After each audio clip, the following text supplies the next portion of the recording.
ఏకంగా 40% ఓట్ షేర్తో ఈరోజు ప్రతిపక్షంలో ఉన్నాం. ఇంత జరిగిన పిమ్మట కూడా ఈ రోజుకి కూడా మనం చేసిన మంచి ఎక్కడికి పోలేదు. మనం చేసిన మంచి ఈ రోజుకి కూడా ప్రతి గడపలోనూ కనిపిస్తుంది, ప్రతి కుటుంబానికి తెలుసు. ఇంతకు ముందు గతంలో ఎప్పుడు జరగని విధంగా నా కుటుంబానికి, నా ఇంటికి మంచి జరిగింది, అది వైఎస్ఆర్సీపీ పాలనలోనే జరిగింది అన్నది ప్రతి ఇంటికి తెలుసు. ఆ చేసిన ఆ మంచి ఎక్కడికి పోలేదు. ఆ మంచి ఎప్పటికీ మనకు శ్రీరామ రక్షగానే బ్రతికే ఉంటుంది. మనం చేసిన ఆ మంచి బ్రతికే ఉంది. విశ్వసనీయతకు అర్థం చెబుతూ జగన్ ఏదైనా చెప్పాడు అని అంటే మాట తప్పడు, మాట మీద నిలబడతాడు, మాట తప్పని పాలనే తాను ఇచ్చాడు అన్న విశ్వసనీయతకు అర్థం చెబుతూ మనం అందించిన పాలన కూడా ప్రజలు మర్చిపోరు. ఈరోజు కూడా ఈరోజు ప్రతిపక్షంలో ఉన్నా కూడా నేను చెప్తా ఉన్నా, గర్వంగా కూడా చెప్తా ఉన్నా, ఈరోజు కూడా జగన్ అబద్ధాలు ఆడడు, జగన్ మోసం చేయడు. మళ్ళీ చంద్రబాబు చెప్పిన మాదిరిగానే అంతకన్నా ఎక్కువ అబద్ధాలు మనం చెప్పుంటే బాగుండేదేమో, ఆ 10% మనతోనే నిలిచి ఉండేవాళ్ళేమో, అలా చేసి ఉంటే బాగుండేదేమో అని చెప్పి కూడా చాలామంది కనిపించవచ్చు కూడా. మరీ జగన్ ముక్కుసూటి మనిషి, మరీ జగన్ రాజకీయాలలో మరీ నిజాయితీగా ఉంటాడు, ఇంత నిజాయితీగా ఉండడం కరెక్ట్ కాదేమో అని. కానీ ఒకటి చెప్తా ఉన్నా, ఓడిపోయిన పర్వాలా, అధికారం కోసం అబద్ధాలు చెప్పడం, అధికారం కోసం మోసం చేయడం ధర్మం కాదనే, న్యాయం కాదనే జగన్ ఎప్పుడు నమ్ముతాడు. 2014లో కూడా ఇదే నమ్మాను. సాధ్యం కానిది సాధ్యం కాదు అని నేను చెప్పాను. చంద్రబాబు నాయుడు ఏమో వ్యవసాయ రుణాలు మాఫీ దగ్గర నుంచి అన్నీ కూడా చేస్తానని చెప్పి, ఆ తర్వాత మళ్ళీ 2019 వచ్చేసరికి చేయక ప్రజలు రెట్టించిన ఉత్సాహంతో మళ్ళీ మనల్ని తీసుకొచ్చారు. మళ్ళీ ఈరోజు కూడా అదే జరుగుతుంది. 2029 వచ్చే నాటికి వచ్చేసరికి చంద్రబాబు నాయుడు చెయ్యని హామీలను, మోసం చేసిన పరిస్థితులను ప్రజలు ఏ స్థాయిలో గుర్తుపెట్టుకొని మళ్ళీ మనల్ని ఆశీర్వదిస్తారు అని అంటే, చంద్రబాబు నాయుడుకు సింగిల్ డిజిట్లలోనే నెంబర్స్ వచ్చే పరిస్థితి కూడా ఆ రోజు కూడా దూరంగా లేదు. ఇది వాస్తవం. ఈరోజు మనం చేసిన మంచి ఎక్కడికి పోలేదు. మనం విశ్వసనీయతతో చేసిన రాజకీయాలు కూడా ఎక్కడికి పోలేదు. ప్రజలకు మళ్ళీ దగ్గరయ్యే కార్యక్రమాలు, ప్రజలకు తోడుగా ఉండే కార్యక్రమాలు, ప్రజల తరపున పోరాటం చేసే కార్యక్రమాలు కూడా జరుగుతాయి.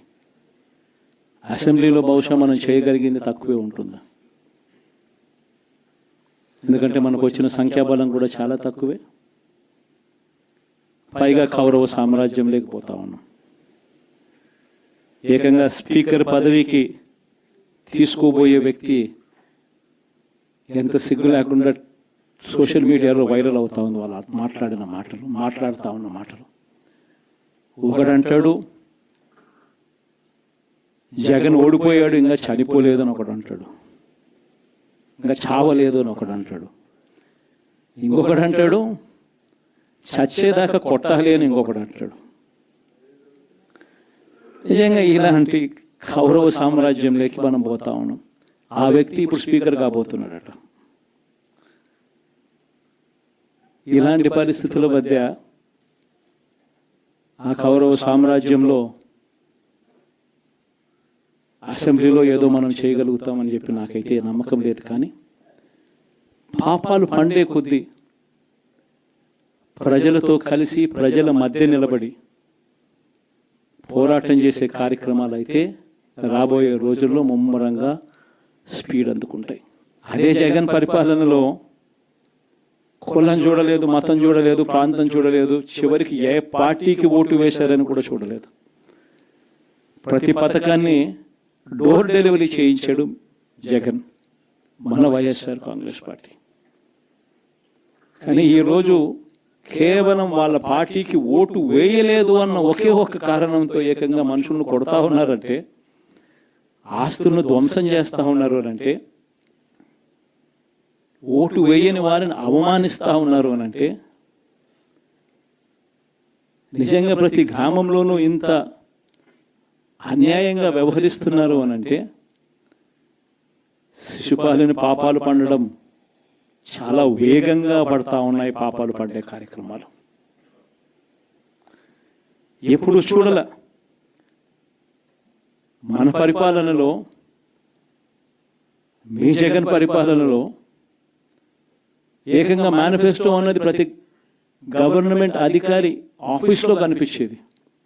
కలెక్టర్ల కార్యాలయాల్లో మొదలు పెడితే సెక్రటరీల కార్యాలయాల దగ్గర నుంచి, హెచ్ఓడి కార్యాలయాల దగ్గర నుంచి ముఖ్యమంత్రి కార్యాలయాల్లో మన మేనిఫెస్టో కనిపిస్తూ ఉంటే, కనిపించే పాలన మనదైతే, ఇప్పుడు హోర్డింగ్లు పెడుతున్న రెడ్ బుక్స్ అని, రెడ్ బుక్ అని హోర్డింగ్లు పెట్టి, ఆ రెడ్ బుక్లో కక్ష సాధింప చేయబోయే అధికారులు ఎవరు, ఎవరిని కొట్టాలి, ఎవరిని నాశనం చేయాలి అని చెప్పి ఏకంగా పేర్లు రాసి రెడ్ బుక్ అని చెప్పి దాన్ని ప్రకటించి ఏకంగా హోర్డింగులు పెట్టి, ఆ రెడ్ బుక్ అనేది ఏదో ఘనకార్యం చేస్తూ ఉన్నట్టుగా రెడ్ బుక్స్లో ఉన్న పేర్లన్నింటినీ కూడా మేము వాళ్ళని కొడతాము, వాళ్ళని చంపుతాము, వాళ్ళ మీద అఘాయిత్యాలు చేస్తాము, అన్యాయాలు చేస్తాము అని చెప్పి ఏకంగా నిస్సిగ్గుగా దౌర్జన్యం చేస్తూ ఉన్న పరిస్థితులు కనిపిస్తూ ఉన్నాయి.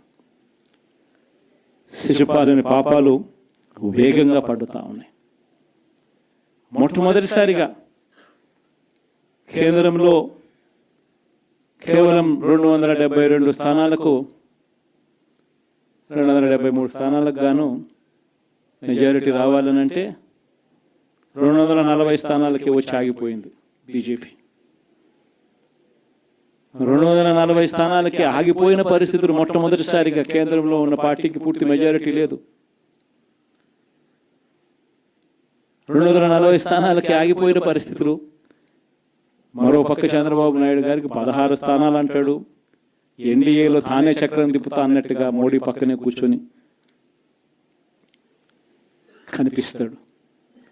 మరి ఇలాంటి పరిస్థితుల్లో కూడా రాష్ట్రానికి రావాల్సిన ప్రత్యేక హోదా అడక్కపోవడం, ఇలాంటి పరిస్థితుల్లో కూడా రాష్ట్రానికి రావాల్సిన ప్రత్యేక హోదా అడక్కపోవడం, అడిగి సాధించుకోకపోవడం శిశుపాలుని తప్పుల్లో, వరుస తప్పుల్లో, పాపాల్లో ఇవన్నీ కూడా బాగాలే. ఇటువంటి పరిస్థితుల్లో కూడా రాష్ట్రానికి రావాల్సినవి, కావాల్సినవి అడగలేని